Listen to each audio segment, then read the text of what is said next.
Hi, and welcome to Best in Tesla News, episode 156.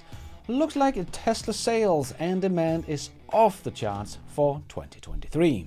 And Honda is going to make a hydrogen car with GM. GM's earnings report was out this week, and my prediction seems to be right on the money. And Ford is responding to Tesla's price cuts. And a report is saying that Tesla has some of the most loyal customers. And we have another bankruptcy in the EV world, and the Tesla Model S sets a new record. And a beta production Cybertruck might have been spotted on the streets. And GM is admitting they were wrong and Tesla was right. Pouch cells was not the way to go. Fancy that. All this and much more on today's episode. Let's dive right in.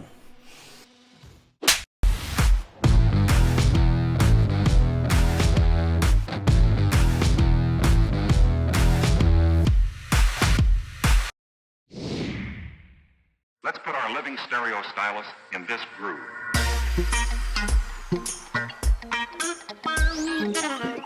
Here in Denmark, the Tesla growth story continues, and it's easy to see that the demand is stronger than ever. My very good friend shared a video with me, unfortunately on Snapchat, so I can't show you the video here from the brand new showroom in Ribe in Denmark. And there are just an endless amount of Tesla cars there. And remember, we are a very little country. So for one shop in this little country, in this little city of 8,000 people, to have this many Teslas ready to be delivered to customers is quite extreme. But it is of course not only my friend here that is noticing this, but the whole country is talking about Tesla's price cut and the demand right now. And we saw Nordania Leasing Company talk about it on the national news, saying in the past week we have seen as many company car deals on Teslas as we did in the entire past year. So let's try to let that one sink in for a moment. So demand on their Tesla cars as a leased company car has gone up by about 52x in the past week compared to last year. Seems like Elon was not kidding when he said on the earnings call, demand is the best in Tesla's history. And the story is the same when we look at Tesla's car registrations here in Denmark. In January, the number is 53 times higher than in January 2022. But this is not only because Tesla's price cuts that only took effect here in January, because this is for Tesla already registered with plates and everything. So as a car analyst here in my country think this is only the beginning, as most of these cars we are seeing being delivered in January were already bought before the price cut. So up 52x, and that is before the price cut. Okay, so we are seeing playing out right now exactly what I talked about in my video about the secret pinned up demand for EVs being released. As the market analyst Jan Lang said, there are many who have gone considering whether to buy an electric car, and then they suddenly see that one of the most popular brand with the most popular models is falling in price.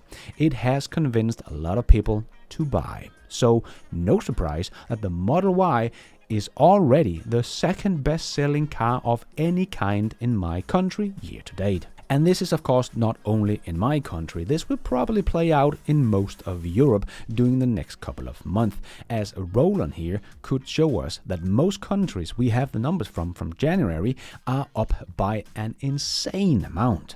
And remember, Tesla did enter the top 10 last year of best-selling cars.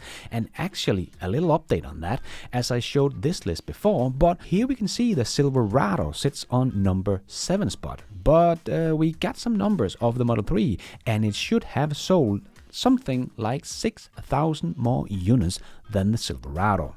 Sorry, Mary, but that means that Tesla's two affordable models were both in the top 10 list of best-selling cars in 2022. Not EVs, but simply just two of the best-selling car models on the planet. So GM's target of 400,000 over 2 years from the mid-2022 to mid-2024. So their target is to sell less EVs with their millions of EV models over the 2 years period than what Tesla's Model 3 sold on its own in 2022. Not even their best-selling model.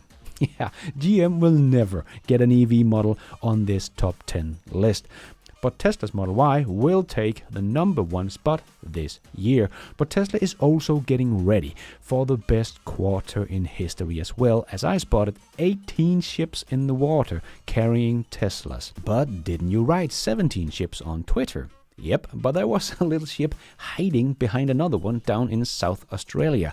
So it was actually 18 ships at the same time in the water. This is the biggest number of Tesla ships I have seen in the water at once. 15 of them is going from China with Model 3s and Ys. 2 of them is coming from the US with X and 3s. And 1 is coming from Europe to Taipei with Berlin-made Model Ys. So, as always, Tesla is making a big push with exporting cars from Shanghai in the beginning of the year, even though they should have sold more domestically in China in January than last year.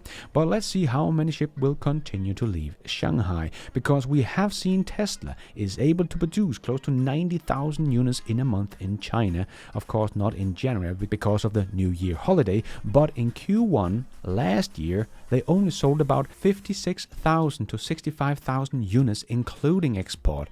So these numbers could be like 35% higher this year just from this factory, as Tesla did the production line upgrade in July last year. So the Shanghai factory, even though it should not ramp up much more, they should deliver a lot more cars in the first half of 2023 than the first half of 2022. So we are seeing a lot of things showing us that Tesla is ramping up right now.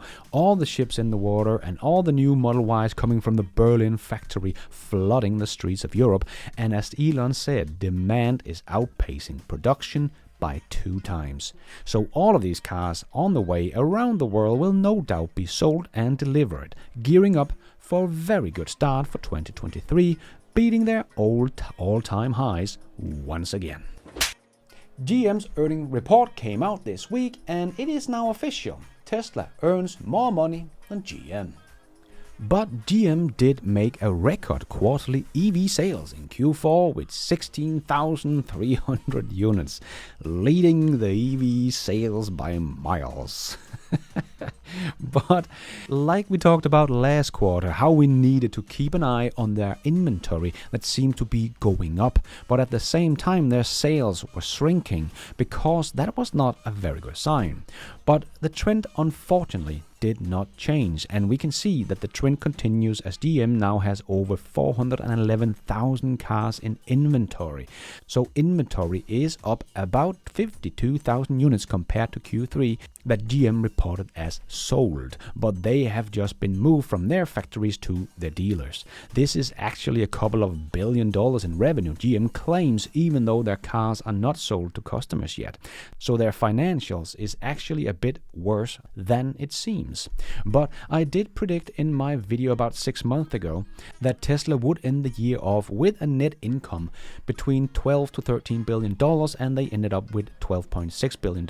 And I said that GM would end somewhere between $9 to $10 billion, even though they guided for $9.5 to $11 billion, and they ended up with $9.7 billion. So that was a pretty good guess. And it is now official, no longer just us Tesla fanboys speculating. Tesla does now earn more money in net income, the bottom line, than big old mighty GM. So even though GM's revenue was $156.7 billion and Tesla's was $81.5 billion, Tesla still earned about $3 billion more on the bottom line than GM. This really shows us just how efficient Tesla is run and how badly GM is run. And GM did, as I also predicted, dive below the 6 million units in sales to now only 5.937 million units. So GM was down yet again, this time 5.6% from 2021. So the trend we have been seeing over the last 6 years now continues. On average, GM has been shrinking with 8.34 per year. They are now down 40% from their peak of 10 million units sold in 2016. And remember, at the same time, they are shrinking in sales and their inventory is growing. This is a really, really bad sign if you ask me. As I talked about after Q3, I hope that GM was just getting ready for a big end of the year push and getting all of these cars out to their dealers in Q3 to really get some good sales numbers in Q4 and end the year off strong, but the opposite happened. Their unit sales did shrink and their inventory grew even more. So a big red flag in my book.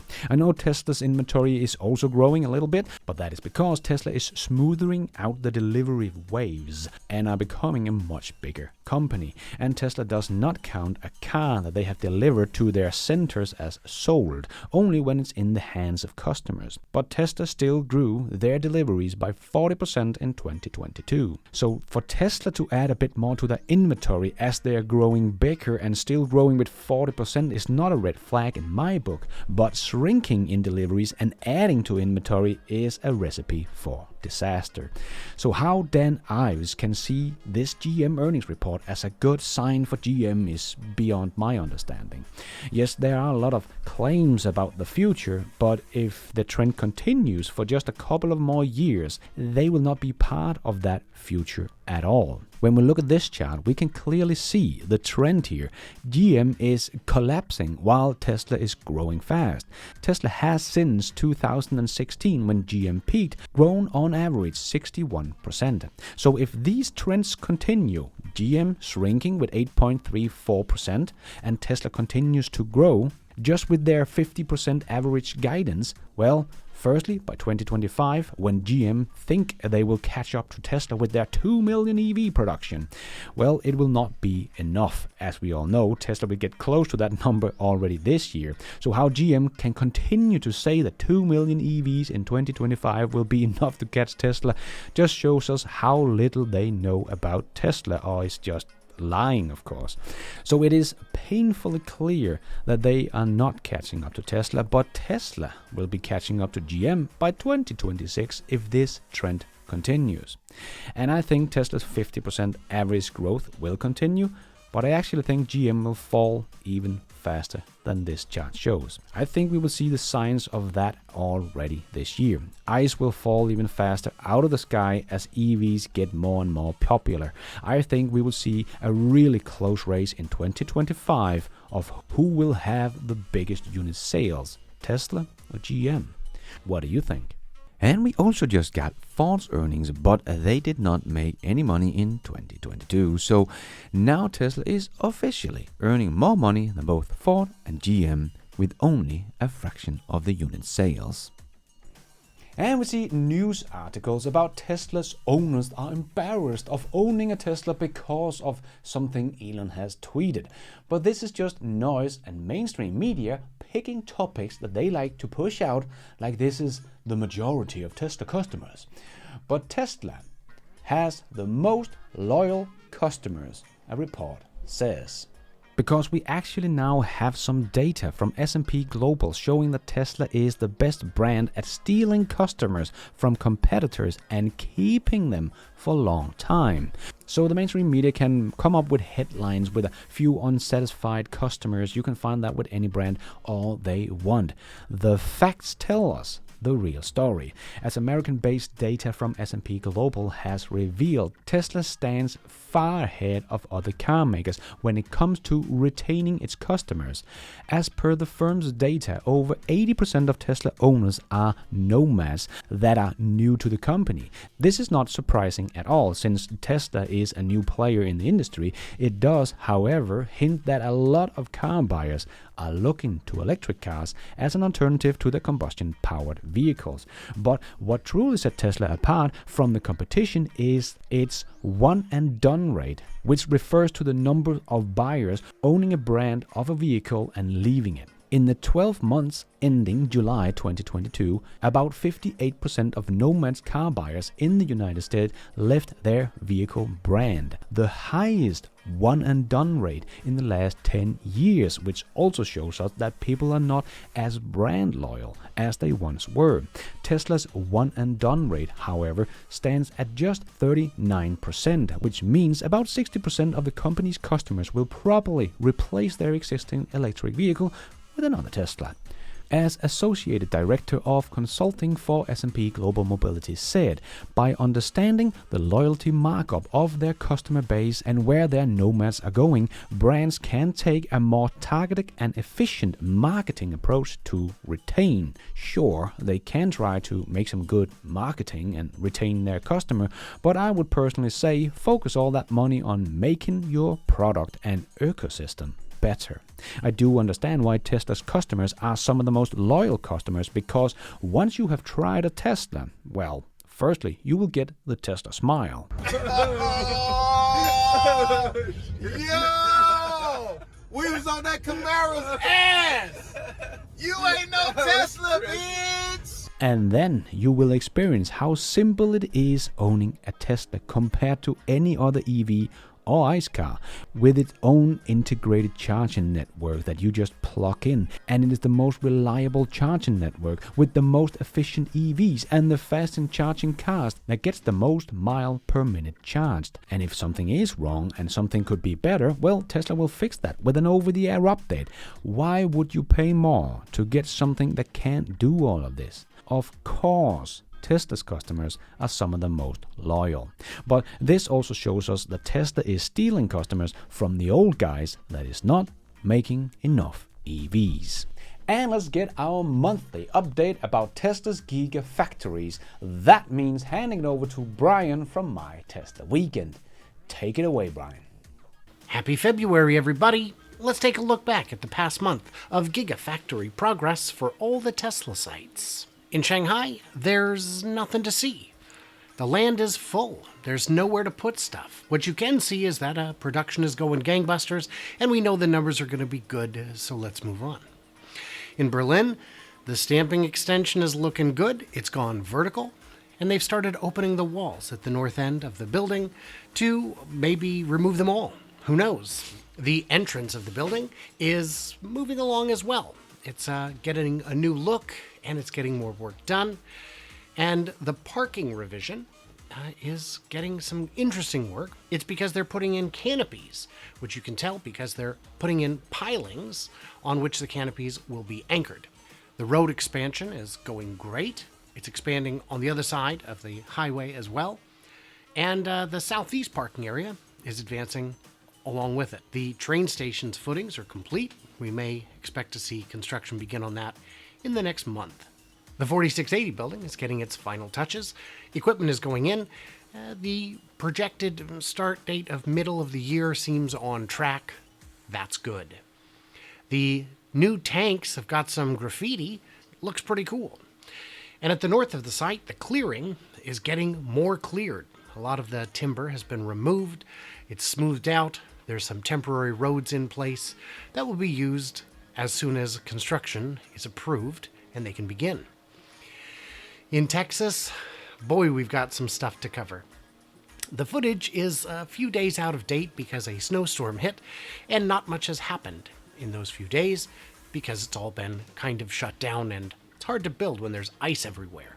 The apron on the east side is getting more rework, and the main entrance is getting a lot more rework into a whole new shape. It's getting a little ramp, it's getting some cyber berms, and inside the mezzanine has been recut and is now more of the design aesthetic of the Texas property. The cathode building is done-ish. It's getting the walls reopened a little bit in places to allow machinery to be put in. You can see a lot of equipment has gone in. The interior paint is done. This building is being outfitted. The projected date that I think it'll go into operation is right around mid-year, right around the time when the Cybertruck begins limited production, going into bigger production towards the end of the year. Next to it, there's a dye shop, which has gotten a lot more of its everything, and we could see more still ongoing there. The switchyard is moving along, however slowly. There's equipment that's been put in at ground level. More will be added up higher as they get ready to actually use it. The rooftop solar is done along the middle strip. It's just done. Where the logo is, it's done. They will expand above and below it to black out the rest of the roof with solar panels, but that does not appear to be a high priority. Production is ramping visibly. The loading and logistics lots are full and busy. The site is really producing a lot of vehicles. The warehouse on wheels expansion and contractor parking, both on the west side of the highway, are being used more. They're in use. Everything is always moving. It's pretty exciting. And one thing that's kind of neat to see is Joe Techmeyer managed to catch the stamping equipment going in. That means there's more capacity being added. Whatever capacity we have now, it's not the final amount. There's more capacity always being added. So that's it. That's all the factories for this month. Back to you, Lars. Thank you so much for that update, Brian. See you next month. And let's squeeze in the last short news topics into this new show. Yes, it's time for the Tesla shorts. The Mark E drops the price by as much as $5,900, clearly a response to Tesla's price cuts. But we all know that they are already losing money on it. Ford has said that themselves, but not by how much. But now we know that they will lose at least about $6,000 on the Mark E GT with the extended range they sell. And what do they hope to sell this year? Well, Jim Farley said that they are aiming for 130,000 Mark E's, so a little lower than my guess a year ago of 150,000 if they want to get to the 2 million target in 2026. But if they lose an average of $3,000 per Mark E they sell, that will cost them $500 million in losses on those cars alone just for 2023. Yeah, Ford is making some pretty good EVs, but they are not making money. So the Tesla bears are talking about Tesla's margin because they cut prices, but no one of them are really talking about the old OEMs that are running out of margin. Tesla still earn more money on their cars than any other OEM. And Tesla hype shared on Twitter. Elon Musk works 25 hours a day. And Elon replied, less than Chuck Norris though. And BYD's fourth quarter net income is expected to be 10 times higher than 1 year ago. So that is very impressive. 2022 was really a big growth year for BYD, but as we can also see on this chart, they only grew about 5,000 units of new energy vehicles quarter over quarter. So the ramp is not going as fast as it did in the beginning of the year. So I don't think we will see BYD growing quite as fast in 2023 as they did in 2022 before they get another factory online and ramped up somewhere in the world. And we did see BYD's January numbers were down roughly 35% compared to December 2022, so maybe a little slowdown, but still up 62% year over year. And Tesla owner Silicon Valley shared on Twitter, Elon Musk submits license applications to Twitter so Twitter could become a payment processor. Another step towards the everything app like WhatsApp has become the new wallet for most of the people in China. X.com will become the wallet for the rest of the world. And Rivian was celebrating its 25,000 units made. Congratulations on reaching this milestone. So now Rivian is about the same place where Tesla was in 2013. But even though most people think Rivian is a new EV company compared to Tesla, well, Rivian was founded in 2009, where Tesla was founded back in 2003. Elon came in 2004 and has been CEO since 2008. So even though Rivian has made a great product here and is kind of riding the wave of the EV revolution that Tesla created, we can see just how hard manufacturing is. It took Tesla 10 years from nothing to 25,000 units made, where it took Rivian 14 years. And I don't think we will see Rivian speed its production process up as fast as Tesla has. As Monroe has said, the Rivian is a very complicated car to build. But nice to see them heading in the right direction, and hope they can scale up and start earning money on their EVs before they run out of money. Remember, it took Tesla another 7 years before they were profitable for a full year. And speaking of trouble ramping EV up to profits, yesterday, just days after Lightyear announced it was halting production on its flagship Lightyear Zero to refocus on its more affordable Lightyear 2, the Dutch solar company's main subsidiary Atlas Technology has been declared bankrupt. So yet another bankruptcy, and it won't be the last this year. And Tesla opened up their charging network in Australia to non-Tesla. They just need to download the Tesla app, make a Tesla account, and go to their Tesla charging station and push the button in the Tesla app, charge your non-Tesla, the button that is right next to the Order Now button for shopping for a new Tesla. Yep, as I said many times, this is the best marketing stunt in history, but instead of Tesla spending billions of dollars on advertising, this will actually earn Tesla billions of dollars long term. And GM announced on Monday it has begun production of the Hummer EV SUV. As GM puts it, the most sought after vehicle in the world. Okay, if you say so. It should have 90,000 pre-orders, so that is of course very nice, but not quite the 1.5 million pre-orders of the Cybertruck, so maybe not quite the most sought after vehicle. But it is just fun to see GM's strategy here. They should have about 65,000 pre-orders of the Hummer EV, and before they have even got that production up and running, they only managed to produce 864 units in all of last year. They start production of yet another model they will hardly make any units of. This is just so clear a marketing strategy, making a lot of noise but hardly producing anything. This will not last. And a report by South Korean The Elec claims that General Motors is planning to stop using pouch cells in the future electric cars and switch to cylindrical cells. Now, what do you know? So the Ultimum battery is not as ultimum as they thought. Guess they should have listened to Elon Musk back in the days when he warned them about making use of pouch cells. But they had to learn it the hard way. They said pouch cells were superior to cylindrical cells, but now they are making the switch themselves, admitting they were wrong and Elon were right. The move has caused some stress in the relationships between GM and LG, their only battery supplier. The two companies have already agreed to jointly construct and operate 3 battery factories in the US. One is already in operation, 2 others under construction, and the 4th factory was planned, but this latest decision seems to have put that plan on hold. The talk between GM and LG about the plan have ended, sources tell The Elec. And GM is reportedly reaching out to at least one other battery manufacturer. So it seems like everyone is switching over to Tesla's 4680 cylindrical cell, just like we saw BMW last year. And of course, as all the big players like CATL and Samsung and so on are all starting to make the 4680 cell. But Tesla has no battery advantage. Sure. And the IRS has changed its definition of an SUV, so now all Tesla's Model Y qualify for the EV tax incentive, as IRS will now use EPA's definition going forward. And if you're thinking of getting a BMW but live in San Francisco or any other hilly city, well, you might think twice about that, because the BMW i4 software update is impossible if your car is parked at an incline.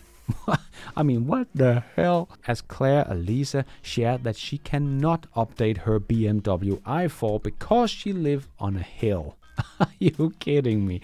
This makes the crown as some of the dumbest thing I've seen this week. Can't make a software update because your car is not level. What a premium car. Tesla's recently posted 10K filing has revealed something quite interesting about their company's plan for the near future.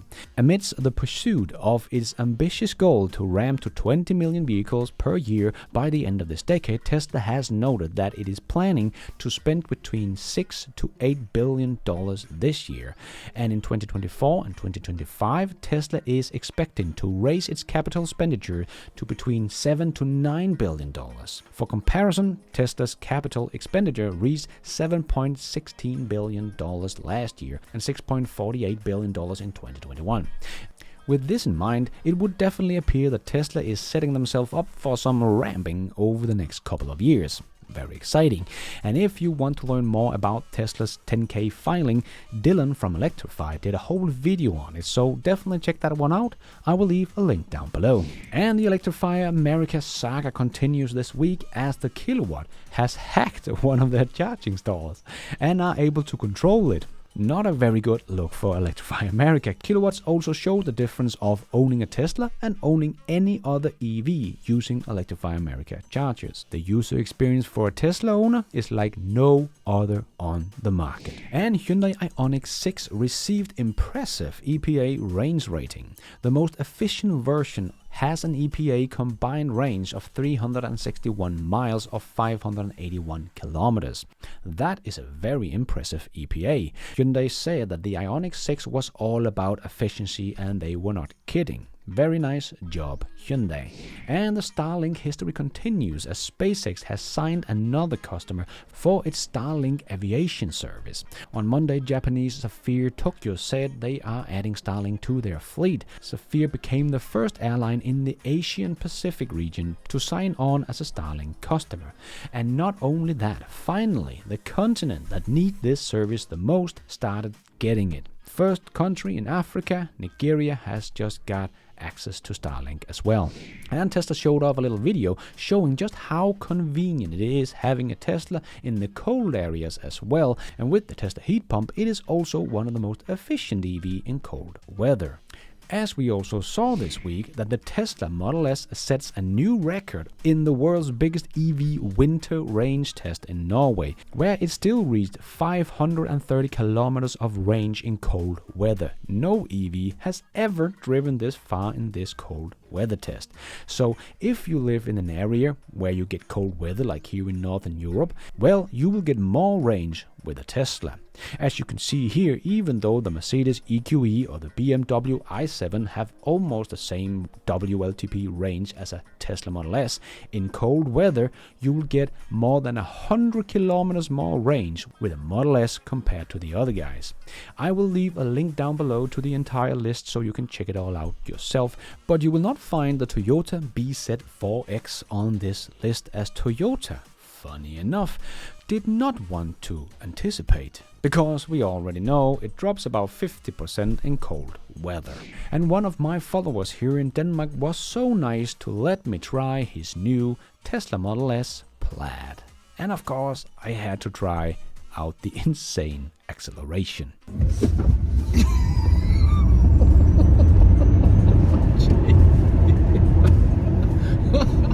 Jesus Christ.